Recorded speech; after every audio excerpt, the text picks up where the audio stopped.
So you've figured out how to make a blank, and you've put in a crank to your blank, and you have something that looks like this. And now, how do you go about designing an eating spoon? I think all the big boys, they want to carve eating spoons. To me, eating spoons are kind of the pinnacle of carving spoons. I think they're the most delicate. Making a really nice and good looking eating spoon is a very hard task to do.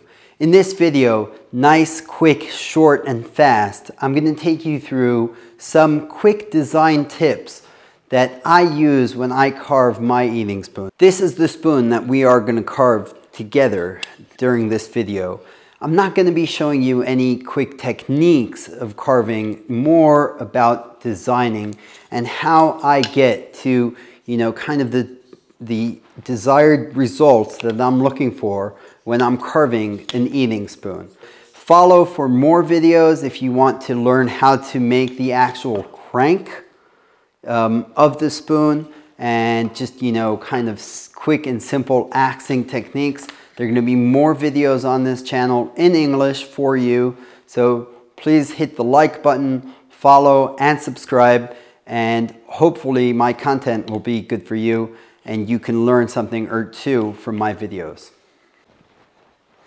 So where I feel people often get lost is when they're trying to design a spoon for knife work. Now you can use a ruler or any sort of kind of straight line device to make sure that you've got a straight line where you want it, to kind of be straight. But the truth is, all you really need to do is get 1, 2, and 3 kind of spots lined up, and that will give you what it is that you're looking for. What I'll often tell people also is you want to draw in kind of shapes that don't come together to a spoon till the last very moment. In other words, when I'm drawing a bowl, I'll get that front arc in, I'll come down into the back end of the bowl, and then I'll come back around. Notice how I'm pivoting and moving. My right hand is staying quite still. And that's kind of given me my bowl shape. I haven't tried to bring it into the handle just yet. What I'm doing is I'm kind of, breaking down the spoon actually, sorry, into different, I guess the right thing to say is into different sections. So now I've got my bowl end. I'm going to now come into the neck. Again, I'm going to come into the neck from the other side. And I'm going to try and work my way till, kind of where I want the spoon to end. I think that's about here. Again, I'm just putting in an arc at the end. And I'm going to come in from here and do the same. Again, this is a rough shape for the axe. Now, a really important part to this is the fact that I'm not looking really to do anything unique yet at this point. So even if I do want to create, somewhat of a, different kind of shaping to it, in other words, I'd like to maybe come in from here and give that very much, the Deborah, kind of looking spoon.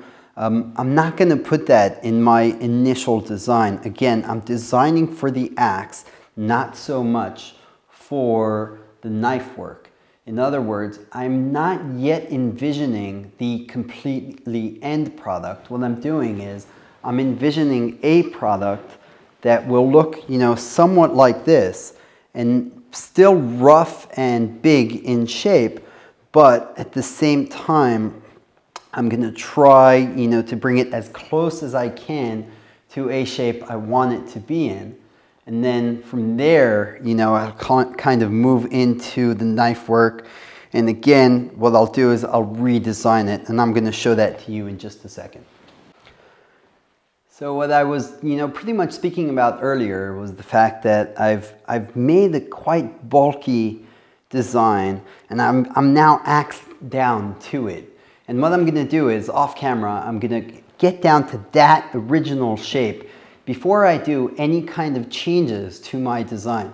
Now, I think this is a really good tip for anyone who's trying to kind of hone in on getting your designs, the way you want them, or exploring new designs, is by giving you more room for work with the knife as opposed to the axe. Now, even if I was gonna kind of go into, making this design, which I don't really know how to refer to it besides from it being a beautiful design feature that Deborah often uses in her spoons.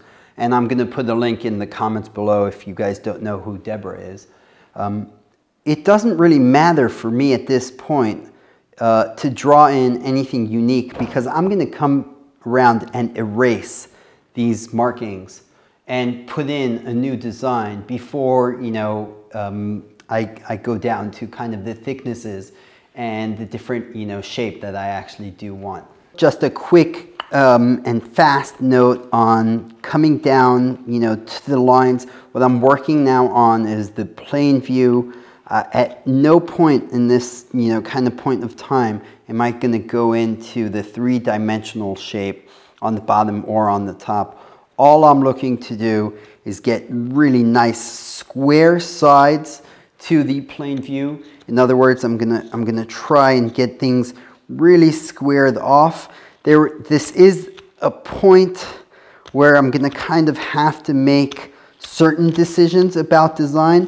For instance, if I want this to be a curved, kind of transition from bowl into the handle, or do I want it to come to kind of a hard stop, something that looks like this, almost, looking like a 90-degree angle here, as opposed to, kind of like a turning transition where I can, continue the curvature of the spoon. So that is something I am going to need to kind of decide at this point. But again, what I'm doing is trying to get, the plane view right and square first before I do anything else. Gotten to a point, with the knife where I'm ready to kind of delete or erase my design, my initial design. And, the reason I'm doing this is so that I can, I can share my process and line of thought. I still do this to this day. I mean, it's not only a progression for someone beginning to carve eating spoons. It's it can be part of your, work process. So what I'll do now is I'm just gonna, kind of get rid of those, lines that we had in the spoon, the pencil lines, and what that will give me is a clear, more of a clear understanding of what it is I need to be, focusing on when it comes to symmetry, etc. And another thing that I will tell you, and I will tell anyone who asks me about eating spoons, is do not be afraid to come back now with the pencil and kind of redesign the spoon according to what it is that you'd like to do when it comes to an eating spoon. So I think that's a really important tip. This is where I'm at. I've got my asymmetrical kind of upper arc going on. I'm going to put in my new design at this point. And I'm going to share kind of some of my thought process going through it. I do need to have a sharp pencil first, so forgive me. I'll resharpen my pencil just really, really quickly. And we'll go from there.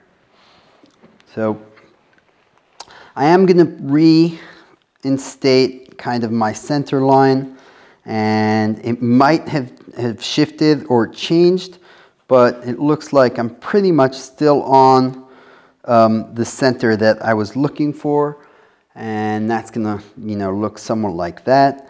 And what I'm seeing is I'm not so much liking the shape over here, so there's more wood here than there is here. So what I'm gonna do is I'm just gonna kind of put in my, you know, my kind of new shape that I want, that will be going a little bit, you know, kind of similar to what's going on this side, but I will be narrowing down the spoon because it is wide on this end.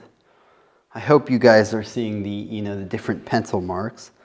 And what I'll do from here is follow this shape that's going on as opposed to the border from here. And then I'll bring that down into there. And let's see what that looks like. I think that looks good. Again, as I said at the beginning, I'm not trying to do anything fancy today for this video. Just a kind of a simple eating spoon design that we can, you know, that you can maybe do, and then, you know, kind of progress from there. The spoon side is a little bit on the wide, you know, kind of big, bulky side, so I am going to narrow it down just a little bit, bring that shape, you know, kind of smaller so that it will be, you know, more suitable for eating and not just a really large eating spoon. So that's the kind of way I, you know, take to carving down the spoon. Again, at this point in time, if I wanted to add any features to the spoon, in other words, you know, kind of the, you know, neck coming in on both sides, or, you know, different decorations, this is when I would probably draw them in, as opposed to before the axe work. So at this point, I've kind of gotten to where I'm pretty close to my new pencil marks. And one thing that I can do at this point, again, is erase those pencil marks, you know, using the knife. And by doing this process again and again, what I'm doing is I'm kind of training my eyes to see the shapes that I want to see, or, you know, the shapes that I'm looking for in a spoon. I think, you know, if I look at every spoon as kind of an exercise, then it will make the present spoon that I'm working on a pretty good spoon, and the next spoon after that a pretty good spoon, and, you know, so on and so forth. So I think that's, you know, a little bit of my approach, especially when it comes to design. And, you know, I'm constantly trying new designs and new ideas that I've got, including, you know, kind of putting in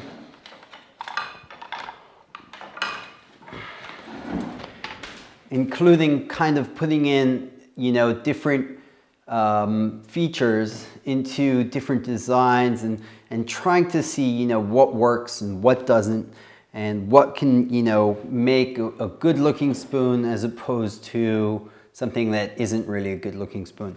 So I think a good, you know, kind of rule of thumb is the more you lean on your eyes and less on the pencil, I think that will give you a better understanding of what it is that you're trying to do over time, and probably get you more consistent results.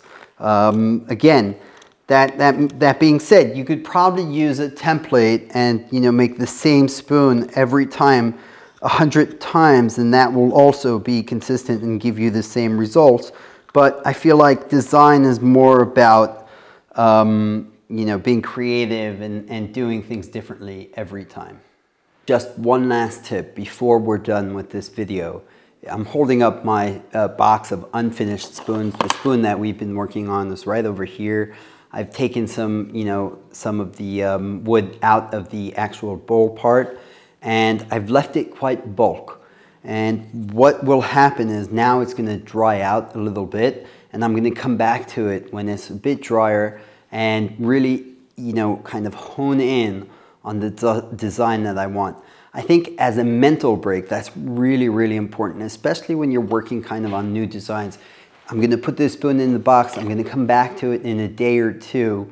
Things have kind of changed. My vision has, you know, been very narrow on this spoon, and it's kind of widened. And when I come back to it, I'm suddenly going to notice things that I haven't noticed now. So I'm going to look at it and I'm going to be like, oh, well, you know, I didn't really do that part very well, so maybe I should, you know, go ahead and fix it. So I think putting the spoon away is an important part of carving, and coming back to it, and, you know, suddenly you notice new things. It also gives it a chance to dry out. So that's a really good tip when you're kind of working on your designs, as in putting it away, coming back to it at another point. Therefore, you're giving your mind a break from stressing about the design. Thank you for watching today. I hope you enjoyed. Again, YouTube isn't a big fan of long videos, and I do enjoy making the longer videos, but I tried to keep it, you know, kind of quick, short, and simple for you today. So we were really all about, you know, designing the spoon, not so much about the different knife or axe techniques. I do hope that in the future, in the near future, I'll be uploading more short videos on, you know, a small aspect of spoon carving. Thank you very much for watching. I hope you learned something from this video. Please like, subscribe, share this video with your friends, and just enjoy carving.